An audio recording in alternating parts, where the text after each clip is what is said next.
পালাবো না, পালাবো না, পালাবো না, যাই না। এ চাচা বলে মরছে, অনেকে করছে গুজব ছড়াইছে জবাইদুল কাদের সাহেব মারা গেছে, ভারতে মারা গেছে। জানাজায় গেছিলেন নাকি? শোনা যাচ্ছে যে সেতুমন্ত্রী ওবায়দুল কাদের মারা গেছে, ইন্না লিল্লাহি ওয়া ইন্না ইলাইহি রাজিউন। অনেকে আবার বলতেছে হুজুর এখনো মরে যায়নি, এখনো বেঁচে আছে। তা কোনটা সত্য কোনটা মিথ্যা আল্লাহ জানে। অনেকে আবার বলতেছে না ওবায়দুল কাদেরের লাশ হুজুর ফ্রিজিং করে রাখছে, পরে বলবে। বাপ রে বাপ, এত বড় নেতা হয়ে গেল যেমন আল্লাহ ফ্রিজে রাখা লাগবে, কথা কয় না কেন? এই দেশের মানুষের দোয়া জানাজাও ভাগ্যে জুটলো, কথা বলেন।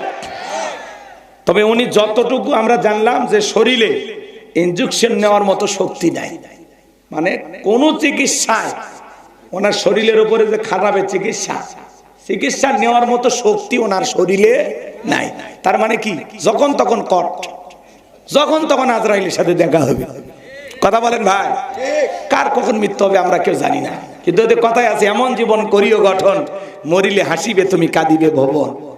মানুষের দোয়া নেওয়া লাগবে, কিন্তু যে পরিমাণে দুর্নীতি করে দেশের টাকা বিদেশে পাচার করছে এরা কি দোয়া পাবে? এরা তো কিয়ামতের ময়দানে চোরের কাতারে দাঁড়ায় আল্লাহর সামনে বিচার হবে, কথা বল। হ্যাঁ কি বলতো, দেখেন ডায়লগ মুখস্থ, খেলা হবে। রাগ করতেছেন আপনারা? এ যদি মরে যায় আপনার আমার কি বলে কি? চাষা খাই মরে যাওয়াই ভালো। আর একজন কি করলো নরেন্দ্র মোদী, জানাতার ইমামতি করবে। হাই রে কি কয়, রাগ করতেছেন আপনারা? হক কথা কইলি। নেতা আল্লাহর আইন কেন চালু করে না? কারণ নেতা জানে এই হাত দিয়ে যে পরিমাণে দুর্নীতি করে দেশের টাকা বিদেশে পাচার করেছে, প্রথম হাত নেতার দা কাটা যাবে। আসতে কোন কে আপনি দুর্নীতি করছেন, ভয় পান কে? স্বাধীনতার 54 বছর কেটে গেল, 12টা প্রধানমন্ত্রী বিদায় নিল। আগামীতে 13তম প্রধানমন্ত্রী আপনাদের ভোটে নির্বাচিত হবে, কিন্তু নামাজের ন্যূনতম বিল কোন নেতা বলে ঠিক কিনা? আল্লাহর আইন দিয়ে একটা দিনও কেউ বিচার করলো না, কথা বলে ঠিক কিনা? এই জমিনে আল্লাহর আইন চালু হোক আপনারা চান? কারা কারা একটু হাত তুলে দেখান তো দেখি। লিল্লাহে তাকবীর।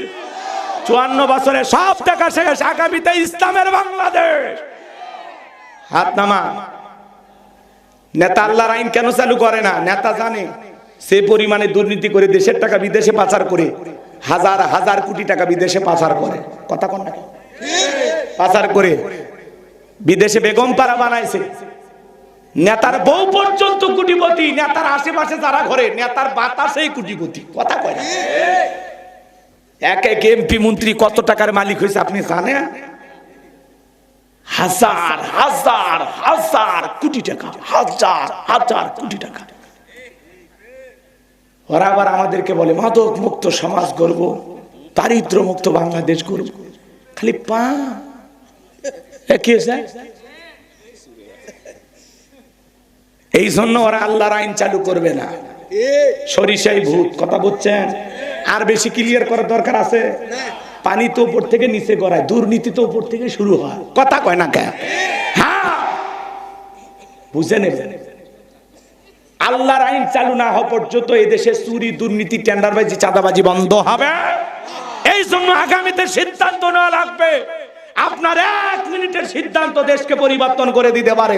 সিদ্ধান্ত নেন, আগামীতে কোনো চাঁদাবাজ দুর্নীতিবাজ সন্ত্রাস মুসারু গাজারু মাদারু সম্পদ লুণ্ঠনকারী দেশের টাকা বিদেশে পাচার করে এমন ব্যক্তিকে আর সমাজের নেতা বানানো যাবে না, যাবে না। সৎযোগ্য নির্ভীক আল্লাহওয়ালাদেরকে নেতা বানাইতে হবে, যাদের কাছে পুরো দেশের টাকা আমানত, কথা কয় না? হলে আগের মতো বিগত 11-16 বছরে দুর্নীতি করছে 11 লক্ষ কোটি টাকা, সব বিদেশে পাচার করছে। আছে এমপি মন্ত্রী আছে, কথা কন আছে? আমি কি বলবো? রাগ করবেন না তো? বলবো বলবো বলবো। মন্ত্রীরা সব কোথায় গেল, এমপিরা সব কোথায় গেল, কোথায় কাদের কাকা? ওদের সারা দেশটা এখন লাগে ফাঁকা ফাঁকা। পালাবো না যায় না তাদের দেখা, ওদের সারা দেশটা এখন লাগে ফাঁকা ফাঁকা। আইন মন্ত্রী আটকে গেল আইনেরই ফাঁকে, দাড়ি সারা দরবেশটারে ভণ্ড ভণ্ড লাগে। দাড়ি কাটে নৌকা চড়ে পালাছে, এরা জীবন দেশে তাও নৌকা সারেনি। এদিক দিয়ে ভালো মানুষ যে মার্কার উপরই জীবন দেব কি কা।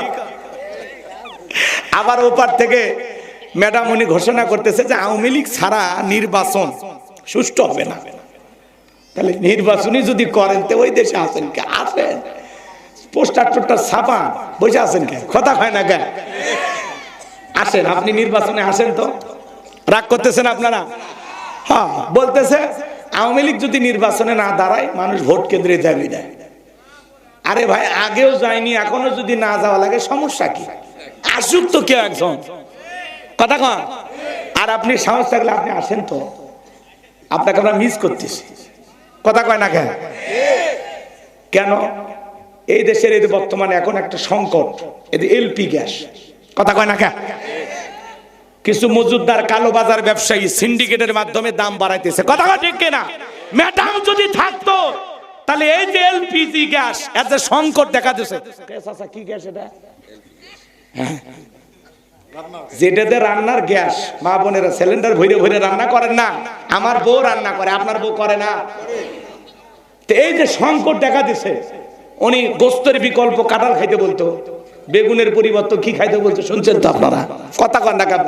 এখন এই যে গ্যাসের সংকট, উনি থাকলে একটা উপায় বের করে দিত যে আকাশের রোদ যখন উঠবে রোদের তাপ ধরে রাখতে, পরে ওই গরম দিয়ে রান্না করার চেষ্টা করবেন নাকি খন?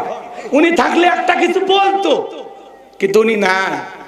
আমরা খুব মিস করতেছি যে দেশের বড় কোনো বিপদ হলে কে পারবে এরকম বিজ্ঞানী প্রযুক্তির যুগে একটা সমাধান দিতে?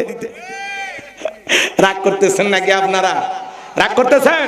তাহলে দাড়ি সারা দরবেশটারে ভণ্ড ভণ্ড লাগে। শুনেছি ভাই কত নেতা নেত্রী খাইতেছে ভাই ডান্ডা, বিচারপতি কালামানিকের ফাটিয়েছে নাকি আন্ডা। এই বিচারপতি মানিক আল্লামা সাইদি হুজুরকে মৃত্যুদণ্ডের রায় দিয়েছিল। আমরা বলতে চাই ওই ট্রাইব্যুনালে বিচারপতি মানিককেও মৃত্যুদণ্ডের রায় দিতে হবে। পলকের ঝলক গেল, পলকের ঝলক গেল, থামিয়ে নেটের চাকা, ওদের সারা দেশটা এখন লাগে ফাঁকা ফাঁকা। কোথায় গেল সংসদেতে মমতাজের গান, কোথায় গেল হযরত বলা স্বামী ওসমান? 70 টাকা তাহাজ্জুদ পড়তো, মারে মাঝে বিড়িও খাইতো। এরকম লোক ছিল না? ওনারা আসলে আল্লাহওয়ালা ছিল তো, নামাজ ইবাদত জিকির তসবিহ। নির্বাচন আগে মাথায় পড়তি, কে আর পড়বে? নাই তো। রাগ করতেছেন নাকি আপনারা? আমার ভাইয়ের রাগ করবেন না বাজান। এজন্য যারা দুর্নীতি করবে, দেশের টাকা বিদেশে পাচার করবে, দুনিয়ার আদালতে বিচার না হলে কিয়ামতের ময়দানে আল্লাহর আদালতে একদিন বিচার হবে। যারাই মুসলমানের রক্ত নিয়ে খেলা করবে ওদের জীবনের পরিণতি ভালো হয় না। দেখলেন না এদেশেও যারা আলেমদের উপরে নির্যাতন জুলুম করেছিল, শাপলা চত্বরে রাতের আধারে আলেমদেরকে যারা হত্যা করেছিল, মিথ্যা মামলা হামলা দিয়ে এদেশের সোনার মানুষদেরকে যারা ফাঁসির দড়িতে ঝুলিয়েছিল, মিথ্যা মামলা হামলা দিয়ে হাজার হাজার মানুষকে যারা জেলখানায় বন্দী করেছিল, জুলাই শিশু থেকে বৃদ্ধ পর্যন্ত হাজার হাজার মানুষের বুকে যারা গুলি চালিয়েছিল, ওরা ক্ষমতার চেয়ার রেখে পালিয়ে গেছে, কথা বলে ঠিক না? যারাই মুসলমানের রক্ত নিয়ে খেলা করবে, যাদের হাতে মানুষের রক্ত লেগে আসে, এদের জীবনের পরিণতি ভালো হয় না। কথা বলেন না কেন? বললে রাগ করেন, করলেও কিচ্ছু করার নাই। কেন মারলেন? কি অপরাধ ছিল? ঘরের ভিতরে শিশু জানালাই ছিল, গুলি ঢুকে ওই ছোট্ট শিশুর বুক ঝাঁঝরা করে দিয়েছে। জানালে দিয়ে গুলি কেমনি ঢুকলো? ছাদে শিশু খেলতে গেছে, সেখানে শিশু মারা গেল। কিভাবে? আপনাদের লজ্জা হয় না? হ্যাঁ, মানুষ মারা রাজনীতি করেন, মানুষকে মারেন, আর জনগণের জন্য মায়া কান্না দেখান যে আমি দেশের মানুষকে খুব ভালোবাসি। এরা গরিবের রক্ত নিয়ে রাজনীতি করে, কথা বলে ঠিক কিনা? যারা সত্যিকার নেতা, ওরা ওই দেশের একজন মানুষের জীবন নিয়ে কখনো খেলা করবে না, কথা বলেন ঠিক কিনা? আর এরা ক্ষমতার চেয়ার টিকে রাখার জন্য হাজার হাজার লক্ষ লক্ষ মারতেও এক সেকেন্ড ভাবে না। বলে দেশের সব মরুক, ক্ষমতা টিকে থাক। কি লাভ হইল? পারছেন? পারছেন? আল্লাহর খেলা। এখানে আমাদের কিচ্ছু করার ছিল না, আসমান থেকে ফয়সালা হয়ে গেছে। কথা বলেন ঠিক না? এই জন্য জুলুম করতে নাই। যার কোরআন পড়ে দিন শুরু হয়, ফজরের নামাজ দিয়ে দিন শুরু হয়, তারা কখনো আলেমদেরকে মিথ্যা মামলা দিয়ে জেলে ঢুকাইতে পারে না। কথা বলেন। একজন মারা গেল, দেশ নেত্রী বেগম খালেদা জিয়া, তিনবারের সাবেক প্রধানমন্ত্রী, এদেশের প্রথম নারী প্রধানমন্ত্রী। জানাজা দেখেছেন? স্মরণকালের ইতিহাসের সেরা জানাজা। এই দেশের মানুষ মসজিদ মাদ্রাসা থেকে তার জন্য দোয়া করেছেন, বাধ্য করা হয়নি। কোন নেতা সে বলেনি যে দোয়া করেন, অটোমেটিক ভাবে ইমাম সাহেব এমনি দোয়া করছে। কারণটা কি? কারণ উনি আলেমদেরকে পছন্দ করতেন, ইসলাম আলাদেরকে ভালোবাসতেন। উনি ওনার জীবন দশায় ইসলামের বিরুদ্ধে, আলেমদের বিরুদ্ধে একটি মন্তব্য করেনি। কথা বলেন ঠিক কিনা? এই জন্য বিদায় বেলায় দেশ বরণ্য আলেমদের কাঁধে তার লাশ, তার কফিন ওঠে। কথা কোন ঠিক কিনা? এটা ভালোবাসা দিয়ে অর্জন করা লাগে, মানুষের সাথে ভালো আচরণ দিয়ে অর্জন করা লাগে। কথা বলেন না কেন? বাংলাদেশের ইতিহাসে এত বড় জানাজা কেউ পায়নি। 4টি জানাজা বাংলাদেশের ইতিহাসে সবচেয়ে বড় জানাজা।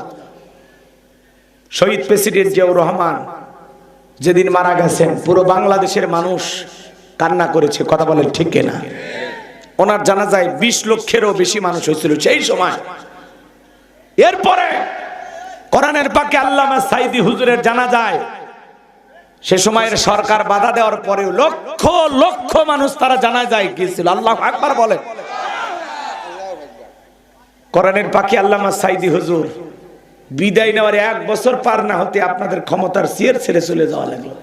রান্না করা ভাত আল্লাহ খাইতে দেয়নি। আমরা চাইছিলাম, কি কইলে? আমরা চাইছিলাম পদত্যাগ, যে ম্যাডাম পদত্যাগ করেন। কি কয়? পদত্যাগ করে দেশেই থাকেন।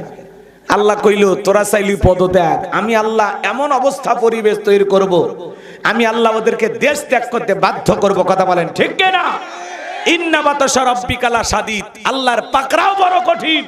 আল্লাহ ধরে ধরে না, যেদিন ধরেছে মামুবাড়ি দিল্লি গিয়ে পড়েছে। উনি যদি পদত্যাগ করে জেলেও যাইতো, অন্তত ওনার নেতা কর্মীরা মিছিল করতে পারতো। জেলের তালা ভাঙবো, নেত্রীকে বের করে আনবো, মিছিলটাও করবে দিলেন না। নিজের জীবনের মায়ায় বড় করলেন। কথা কন না কেন? উনি যদি সেদিন মারাও যাইতো, দেশে একটা ইতিহাস হইতো যে পালাইনি, মরে গেছে, জীবন দিচ্ছে। কি কয়? নিজের মুখে বলতো পালাবো না, তা পালিয়ে গেছে। আর শাসকবিহীন আমরা 3 রাত কাটাইছি। কয় রাত? কথা কয় না? একজন জালেম শাসকের অধীনে 7 বছরও যদি থাকেন, কয় বছর? 7 বছর। দেশের যতটা না ক্ষতি হয়, শাসকবিহীন 1 রাত তার চাইতে বেশি ক্ষতি হয়।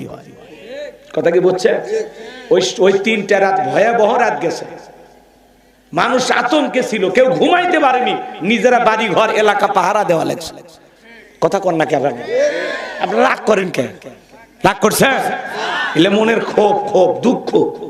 কেন চলে গেলেন? কি দরকার ছিল? আর গেলেনই, পৃথিবীর আর কোন দেশ দেখলেন না, ভারত গেলেন কেন? কথা কন না কেন?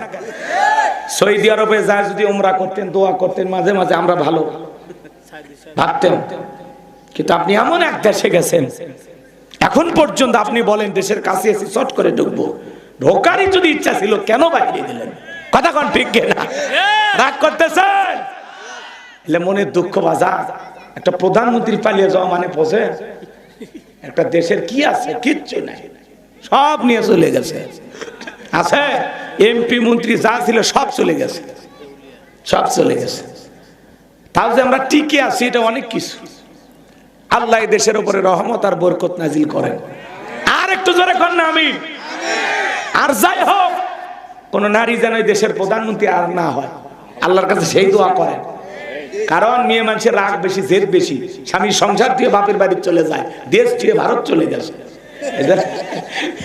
সাবধান, আগামীতে যেই দলেরই হোক, তবে আমরা বিশ্বাস করি আগামীতে 12ই ফেব্রুয়ারি যে নির্বাচন হচ্ছে, এই নির্বাচনে যে দলেরই হোক, আশা করি একটা পুরুষ আমাদের প্রধানমন্ত্রী হবে। কথা বলে ঠিক কিনা? এদেশের পুরুষ প্রধানমন্ত্রী কারা কারা আছেন হাত তুলে দেখান তো দেখি। লিল্লাহে তাকবীর।